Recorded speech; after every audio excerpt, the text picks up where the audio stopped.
एक सत्संग हमारा हुआ था जिसमें मैंने अलार्म लगाने का की विधि बताई थी।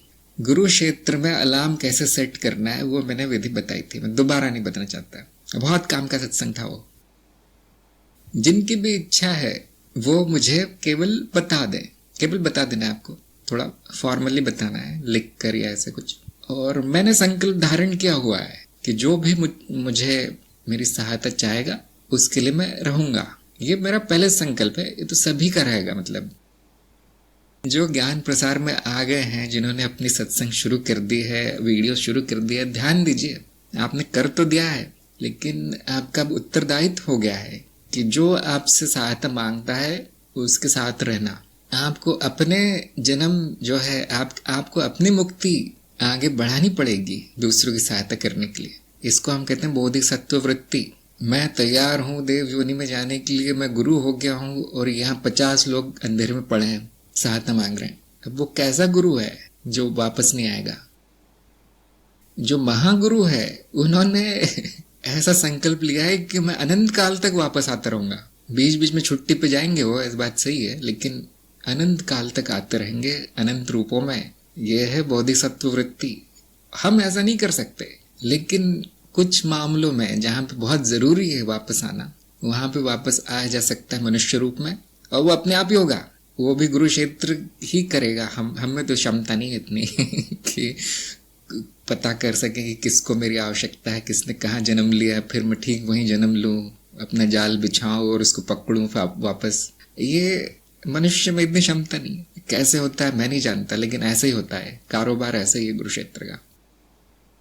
और इसका प्रमाण क्या है? इसका प्रमाण वो साधक है जो बहुत अधिक उन्नति कर गए, करीब करीब गुरु है वो बताएंगे मुझे मेरे गुरु ऐसे मिले, जो सपने में आए थे और फिर उन्होंने बताया कि इस जगह आ जाना, मेरा आश्रम है। हम वहां पहुंचा तो वही बैठे थे। इस तरह के जो बहुत उन्नति कर गए हैं लोग, वो आपको प्रमाण देंगे। लेकिन हाँ, उनकी बातें तो प्रमाण हो नहीं सकती, तो आपको अपना प्रमाण खुद लेना है। आपका अनुभव ही आपका प्रमाण है। संकल्प लेने में और गुरु से सहायता मांगने में एक पैसा नहीं जाता, कोई प्रयास नहीं लगता, कोई समय नहीं लगता। ये है इसकी चाबी, इसकी कुंजी। लेकिन ध्यान दीजिए, संपूर्ण उत्तरदायित्व गुरु का नहीं है, शिष्य का भी है। यदि उसने संकल्प धारण किया है तो निर्देश मानना पड़ता है। फिर नहीं तो उस संकल्प का क्या फायदा? जैसे आपने सुबह 5 बजे का अलार्म लगाया है, 5 बजे बजता है, आप उसको बंद करके वापस सो जाते हैं, तो उस अलार्म का क्या फायदा? इसी तरह से आपने सब कुछ कर रखा है, गुरु क्षेत्र बोल रखा है, गुरु को बोल रखा है, वो आते हैं, वो बोलते हैं कि चलो अब साधना शुरू कर दो। अब नहीं, मुझे ना मुझे शादी करनी है, मेरे बच्चे हो गए हैं, मुझे बहुत बड़ी नौकरी मिल रही, विदेश जाना है मतलब वो सो गया, व्यक्ति वापस सो गया। तो गुरु को इसकी चिंता नहीं है। वो जानता है कि 90% लोग ऐसे ही करने वाले हैं। फिर भी वो बेचारा आता है, प्रतीक्षा करता है, और जब आ गया तो अपना जाल फैला देता है, प्रपंच शुरू कर देता है। तो ये बड़े रहस्य की बात है। मैं जानता हूँ किसी को विश्वास नहीं होगा इन बातों पे, लेकिन ये प्रयोग की तरह आप कर सकते हैं कि हाँ, मैं प्रयोग कर लूँ ये। और जो दूसरों की सहायता कर रहे हैं, ज्ञान प्रसार में है, उनको मैं सुझाव दूंगा कि वो भी ये संकल्प धारण करें। छोड़े नहीं, जिनकी सहायता की गई है उनको छोड़ना नहीं। ऐसा नहीं कि उनका कुछ होगा ही नहीं, कोई ना कोई आके उनकी सहायता कर देगा, लेकिन उनका समय नष्ट होगा, उनको कष्ट होगा, उनको दुख भोगना पड़ेगा। जिम्मेदारी काम है, कई जन्म चले जाएंगे आपके। लेकिन एक चीज है कि जो ज्ञान प्रसार में आ गया उसके जीवन में कभी दुख नहीं होगा। कष्ट हो सकता है, हाँ, कष्ट और दुख में फर्क है ना।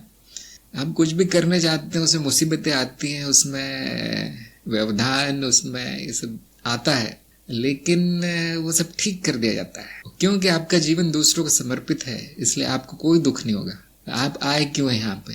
किसी और के काम से। आपको क्या लेना है? कुछ भी नहीं, तो क्यों दुख होगा? वो ऐसा ही है कि जैसे मैं अपना काम करने जाता हूँ कहीं, तो मुझ में बड़ी एक ये होती है, डर सा होता है, होगा या नहीं, या आशंका होती है कहीं असफल ना हो जाए। और यदि मैं किसी दोस्त का काम करने जाता हूँ उसके साथ में कि चलो मैं तुम्हारे साथ चलता हूँ, 1 से भले 2 है, काम आ जाऊंगा कुछ, या गाड़ी चला दूंगा, तो उसमें हमें डर नहीं लगता। किसी और का काम है, होगा तो होगा, नहीं तो नहीं होगा। आप जहाँ भी जाते हैं, मान लीजिए कोई सरकारी काम है, बैंक का काम है, ऐसा कुछ है, या इंटरव्यू है आपका, वो कहते हैं बैठिए 1 घंटा लगेगा। अब आप बैठ नहीं सकते चैन से 1 घंटा, मुझे तो अभी चाहिए था सर। और आप देखते हैं कि आपके साथ जो आपका दोस्त आया सहायता करने उसको कोई चिंता नहीं है, 1 घंटा हाँ, 2 घंटा हाँ, चलो वड़ा पाव खा के आते हैं, इस तरह से वो, उसको कोई चिंता नहीं होती, निश्चिंत होता है, क्योंकि वो जानता मेरा तो कुछ नहीं है, काम होगा तो इसका होगा, नहीं होगा तो उसी का होगा, मेरा तो कुछ नहीं है। इस तरह से उस गुरु के अगर 100 जन्म भी हो जाए तो उसको कुछ पड़ ही नहीं है, वो तो आनंद ही लेता है इस कर्म का, जन्मों का आनंद ही लेता है, और साथ में उसकी इच्छाएं पूरी हो जाती हैं और उसके कर्म बंधन खेल खेल में छूट जाते हैं। ये है फायदा ज्ञान प्रसार का। ये मैं कभी बताता नहीं हूँ क्योंकि लोग इसके लिए तैयार नहीं है, अभी मैंने देखा है ये सब जानने के लिए तैयार नहीं है। जिनकी रुचि होती है मैं कहता हूँ हाँ शुरू कर दो, लेकिन उसके पीछे जो गहराई है वो कम लोग समझते हैं। ज्ञान प्रसार में जो है वो भी नहीं समझते इस बात को। खास तौर से उनसे बात करने में बहुत आनंद आता है जो पूरी तरह से तैयार है इस मार्ग के लिए। आप एक वाक्य कहते हैं वो समझ जाते हैं तुरंत, हाँ ऐसा ही है जो आपने कहा है।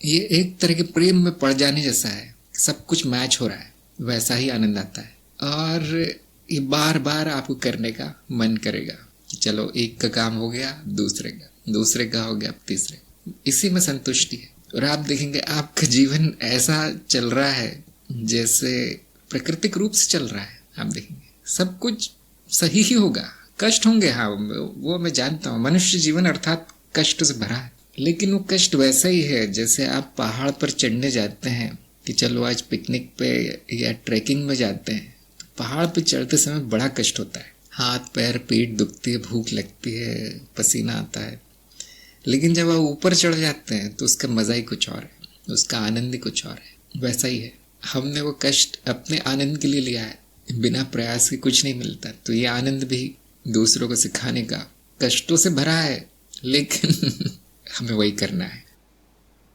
ऐसा कौन सा ज्ञानी होगा जो कहेगा कि नहीं नहीं नहीं मेरे रूप है उनको पड़े रहने दो, मेरा तो हो गया। ये कौन सा ज्ञान है?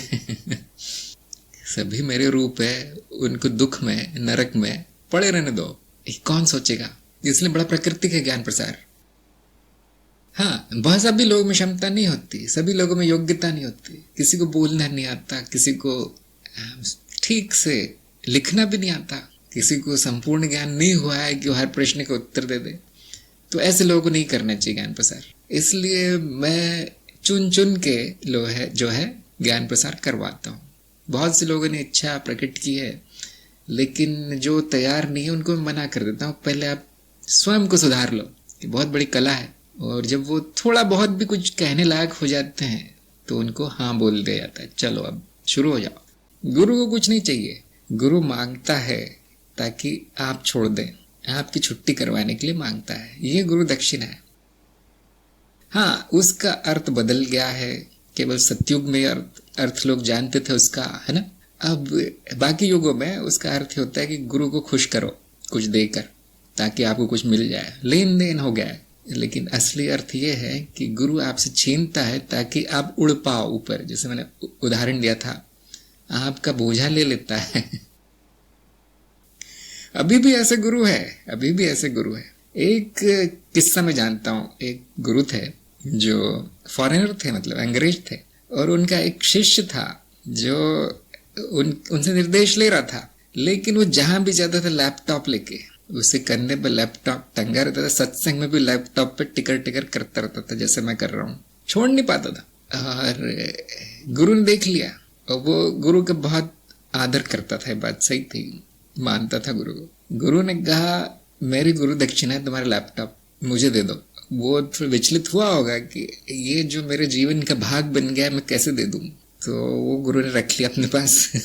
और 2-3 महीने में उसकी इतनी प्रगति हो गई कि गुरु ने कहा ये लैपटॉप भी लो, फोन भी लो, डेस्कटॉप भी लो तुम। तो ये है गुरु दक्षिणा का अर्थ। जो शिष्य के भले के लिए लिया जाए वो गुरु दक्षिणा है। आजकल ऐसा होता नहीं है, सब लालची हैं, पाखंडी हैं, एक दो ऐसे मिल जाते हैं, जैसे मैंने किस्सा बताया,